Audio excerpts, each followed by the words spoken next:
So level of automation in medical procedure.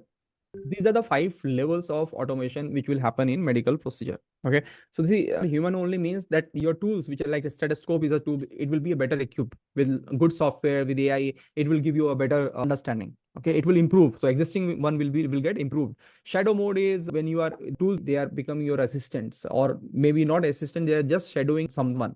So radiology is one example where people are working with a lot of reports and x-rays, and now they can predict what is going to happen in the new report.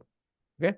AI assistant is where there are actually assistant. For example, ChatGPT is an assistant for writing. You can write a book, a whole book through ChatGPT. That means it becomes an assistant in writing, or it assistant in social media content creation.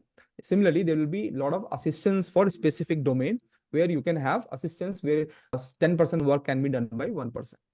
Partial automation is like people are now almost 50% automation is done. One person will be needed to just to control some things. Otherwise, every other process will be done by the tools itself. And full automation means the doctor has been replaced.